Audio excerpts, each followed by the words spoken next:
ملینیلز اور جنزی دو بز ورڈ ہیں بہت پاپولر ای کامرس. ہر کوئی یہ جاننا چاہتا ہے کہ نئی جنریشن کیا چاہتی ہے اور وہ ایز اے کنزیومر کس طرح سے ٹریٹ ہونا چاہتے ہیں. اس کے علاوہ وہ کون سی ڈیوائسز استعمال کرتے ہیں اور کون سے میتھڈز استعمال کرتے ہیں شاپنگ کرتے ہوئے. کچھ لوگ آرگیو کرتے ہیں کہ ینگر جنریشن ٹرینڈ سیٹر ہو سکتی ہے لیکن کسی خاص برانڈ کا پرفیکٹ آڈینس بننے کی ابیلٹی نہیں رکھتی. یہ بات بالکل غلط ہے. اور یہ بات کہ ینگر جنریشن کیوں آپ کی برانڈ کو بڑھانے میں مددگار ثابت نہیں ہوتی، اس کی ریزن دی جاتی ہے کہ اولڈ جنریشن جیسے کہ بیبی بلومرز ہو گئے اور سائلنٹ جنریشن ہو گئی، وہ سب سے زیادہ یو ایس اے کے درمیان میں ویلتھ رکھتے ہیں، یعنی کہ کیپٹل سارے کا سارا ان کے پاس ہے.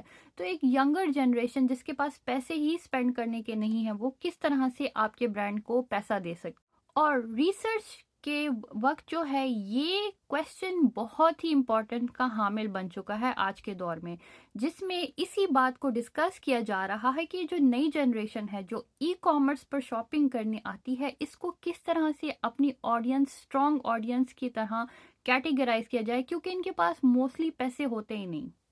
اولڈر جنریشن جو کہ لیس ایکٹیو ہے آن لائن اور ای کامرس پر، ان کے پاس پیسے ہیں، اور ینگر جنریشن جو بہت زیادہ ایکٹیو ہے ای کامرس پر، اس کے پاس اتنے پیسے نہیں جتنا کہ اولڈر جنریشن کے پاس ہے. اس کا اگزامپل جو دیا جاتا ہے وہ اس طرح دیا جاتا ہے کہ یو ایس اے کے اندر جو اولڈر جنریشن ہے اس کے پاس آدھے سے کم لوگوں کے پاس جو ہے امیزون پرائم کی ممبرشپ ہے، جبکہ اس کے مقابلے میں 75% سے بھی زیادہ یہ جو نئی جنریشن ہے امیزون کی پرائم ممبرشپ رکھتی ہے.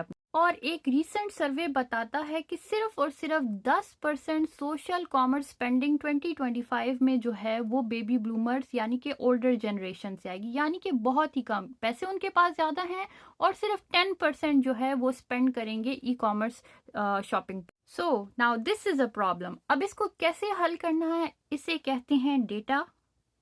آپ کے پاس آ گیا، اب اس کو آپ نے اینالائز کرنا ہے اور آپ نے وہ پروڈکٹس کریٹ کرنی ہے جو ان بیبی بومرز کے شاپنگ ہیبٹس کو چینج کریں، ان کو مجبور کر دیں کہ وہ آپ کے پاس آ کے وہ پروڈکٹ خریدیں. اور اگر وہ ڈائریکٹلی آپ کے پاس نہیں خریدتے آ کے، تو ان کے جو کیئر گیورز ہیں وہ مجبور ہو جائیں وہ پروڈکٹ خریدنے کے لیے، یا ان کو ریکمنڈیشن کیا جائے.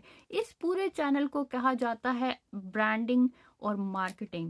Branding and marketing is not the way it used to be, جہاں پر آپ ایڈس چلا کر جو ہے لوگوں کو کہتے ہیں کہ آ جاؤ مجھ سے یہ چیز خرید لو. This is how you play with the psychology. This is how you understand the psychology and create products that don't even exist, and then you make them buy it.